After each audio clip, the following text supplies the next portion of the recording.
Hello दोस्तों, कैसे हैं आप सब। उम्मीद करते हैं आप लोग स्वस्थ होंगे, मस्त होंगे, जहाँ भी होंगे एकदम बेहतरीन होंगे। आज ग्रामर की मेरी फर्स्ट क्लास है।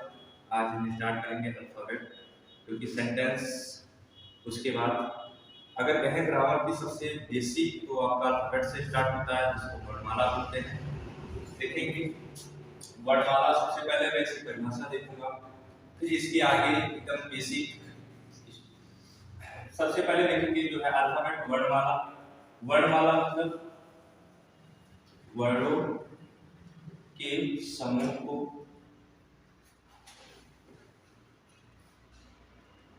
वर्णमाला कहते हैं। वर्णों के समूह को वर्णमाला कहते हैं। और दूसरी परिभाषा देखें तो किसी भी भाषा का या किसी भी भाषा में या कोई अक्षर होता है, अक्षर या लेटर्स,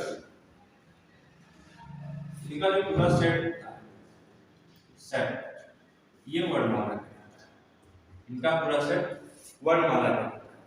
अगर हम कहें कि अल्फाबेट का जनक कौन है, आज ये भी देख लेते हैं।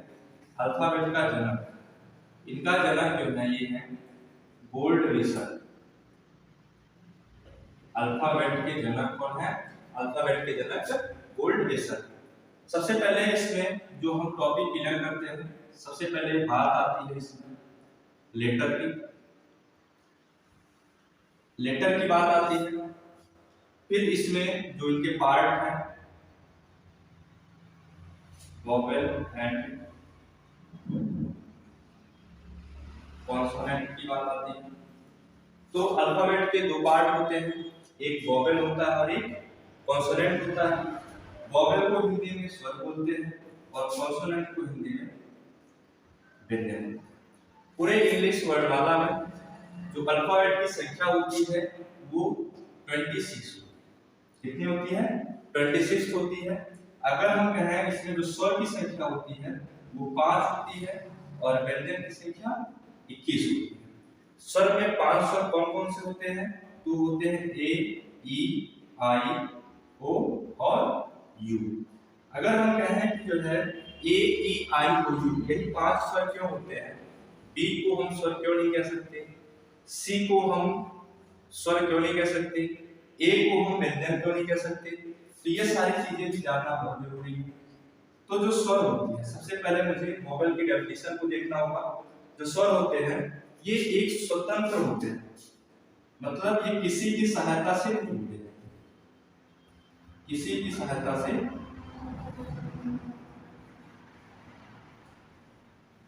नहीं बोले जाते, ये स्वतंत्र होते हैं। और जो व्यंजन होता है, कोई भी व्यंजन आप देखेंगे तो किसी न किसी एक स्वर को माध्यम बना करके बोला जाता है। तो ये क्या होता है? ये स्वर के सहारे बोलते हैं।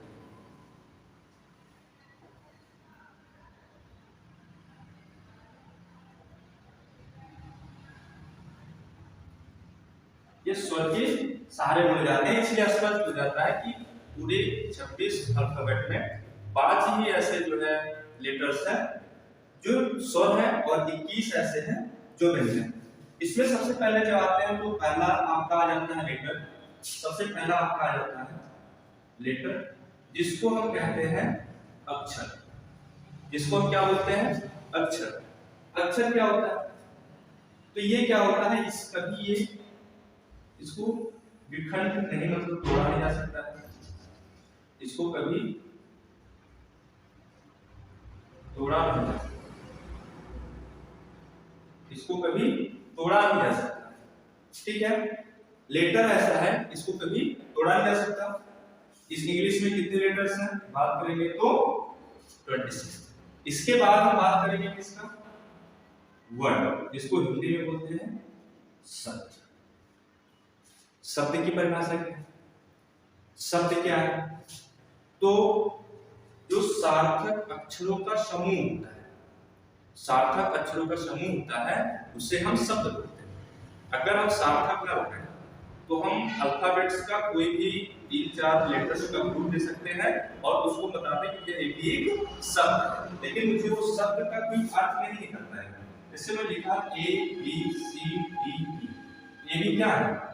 ग्रुप ऑफ लेटर, अक्षरों का समूह। लेकिन अगर हम कहें क्या इसका कोई अर्थ है, तो उत्तर आएगा नहीं, इसका कोई अर्थ नहीं है। जैसे मैं लिखा बुक, कहा हाँ इसका कोई अर्थ है, तो हाँ ये ग्रुप ऑफ लेटर है, 1 2 3 4, 4 लेटर्स को मिला करके बना है, और इसका अर्थ क्या है? किताब। इसका अर्थ क्या है? किताब। तो वर्ड की जो परिभाषा होती है, ये होती है सार्थक अक्षरों के समूह, अक्षरों के समूह शब्द।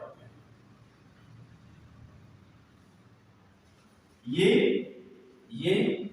पूर्ण अर्थ प्रकट करता है, ये पूर्ण अर्थ प्रकट करता है। सार्थक अक्षरों के समूह को शब्द कहते हैं, जो कि ये क्या होता है? एक पूर्ण अर्थ प्रकट करता है, जिसका हम कोई अर्थ निकाल सकते हैं, अन्यथा वो हमारा शब्द नहीं होगा। आगे हम बात करते हैं, जो हमारा नेक्स्ट स्टेप होता है वाक्य।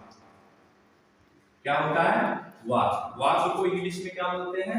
वाक्य को इंग्लिश में सेंटेंस बोलते हैं। क्या बोलते हैं? सेंटेंस बोलते हैं। सबसे पहले मैं इनकी परिभाषा देखेंगे, डेफिनेशन देखेंगे, परिभाषा देखेंगे। इसकी परिभाषा क्या है? जैसे मैं कहूं कि क्या तुम खेलते हो, ऐसा साधारण भाषा में कहूं तुम खेलते हो, तुम खेलते हो, ठीक क्या है? एक तुम को अगर अलग के एक शब्द है, खेलते को अलग के एक शब्द है, और वो को अलग के भी एक शब्द है, और तीनों को इकट्ठा करते हैं तो हमारा एक वाक्य। तो मेरी परिभाषा क्या निकल के आई? परिभाषा निकल के आई कि सार्थक, देखिए सबका अर्थ है, तुम का भी कोई ना कोई अर्थ है, खेलने का भी अर्थ है, और वो का भी। क्यों अर्थ है? क्योंकि ये हमारा तुम क्या है? सब्जेक्ट है, ये वर्ब है, ठीक है, तो कोई ना कोई अर्थ इनका निकल रहा है, तो इसलिए ये क्या है? एक वाक्य। कहने का मतलब सार्थक शब्दों के समूह को वाक्य कहते हैं। इसकी परिभाषा क्या निकल के आएगी? सार्थक शब्दों के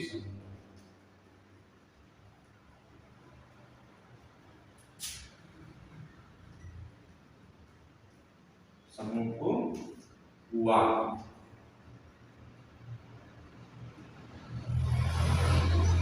एक ही शब्द मतलब एक ही वाक्य अपने सारे भाव को प्रकट करता है।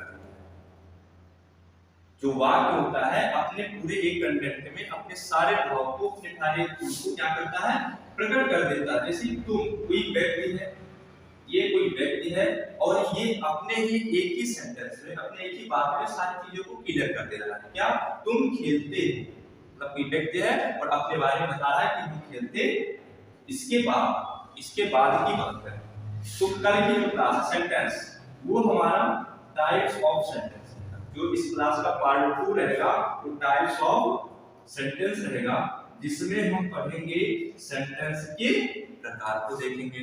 सेंटेंस क्या है, सेंटेंस के प्रकार कितने हैं, और उनकी परिभाषा क्या है। सबसे मेन चीज होती है कि हम कैसे पहचानें सेंटेंस।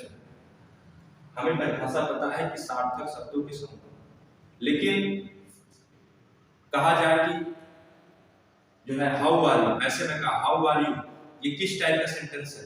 इसी सेंटेंस में अलास आ गया, ये किस टाइप का सेंटेंस है? इसी सेंटेंस के लास्ट में मार्क का एक्सक्लेमेशन लगा है, तो ये किस टाइप का सेंटेंस है? तो हम कल की क्लास में सारी चीजें स्पष्ट करेंगे। तो आपका जो नेक्स्ट स्टेप, इसके बाद जो आता है वो आपका आता है पैराग्राफ, जिसको हम हिंदी में बोलते हैं, जो हिंदी में बोलते हैं गद्यांश। पैराग्राफ क्या है? इनकी परिभाषा हम क्या कह सकते हैं? देखिए, जो गद्यांश होता है वो एक वाक्य में नहीं होता है, भले किसी एक व्यक्ति के बारे में, किसी एक स्थान के बारे में, किसी जो है फेमस स्थान के बारे में, किसी के बारे में कहा गया, लेकिन वो एक वाक्य में नहीं होगा। जो भी होगा 4 5 6 या 7 8 वाक्यों को मिला करके एक पैसेज बनाया जाता है। जिसको हम गद्यांश कहते हैं इंग्लिश में पैराग्राफ। तो हम कह सकते हैं कि जो है ऐसा वाक्यों का समूह जिसका कोई अर्थ निकलता हो वो क्या कहलाता है, गद्यांश। ऐसा वाक्यों का समूह, वाक्यों का समूह जिसका कोई अर्थ निकलता हो,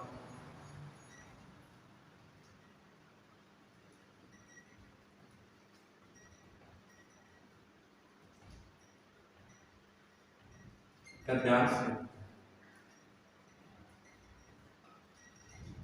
गद्यांश है। इसे मान लेते हैं किसी एक सिटी के बारे में कहा गया, जैसे मान लेते हैं लखनऊ के बारे में कहा जाता है, लखनऊ के बारे में कहा जाता है। तो वो जो 7, 8 या 5 या 3, 4 जो वाक्य रहेंगे वो किसी एक स्थान के बारे में या किसी 3, 4 स्थानों को मिला करके, मतलब ऐसा नहीं है किसी एक के बारे में लिखा है। मतलब इससे तुझे इतना पता रखना है कि वो जो पूरा कंटेंट रहेगा, जो पूरा वाक्य रहेगा, वो 3, 4 वाक्य भले रहेंगे लेकिन उन सारे वाक्यों का कोई ना कोई एक अर्थ निकलता है। तो सारे क्या कहलाते हैं, पैराग्राफ। ठीक है, कल की जो हमारी नेक्स्ट क्लास रहेगी वो टाइप्स ऑफ सेंटेंस की रहेगी, जिसके अंतर्गत हम सेंटेंस के बारे में पूर्ण जानकारी प्राप्त करेंगे। उसके बाद आप लोगों को सेंटेंस की क्लास कभी नहीं देखनी पड़ेगी। इस पूरी क्लास में आप सेंटेंस के बारे में कल ओनली सेंटेंस की क्लास। ठीक है मित्रों, अब हम आज का सारा स्टेप यही है। अगर आपको ये वीडियो अच्छी लगे तो प्लीज इसको लाइक, सब्सक्राइब और शेयर करें।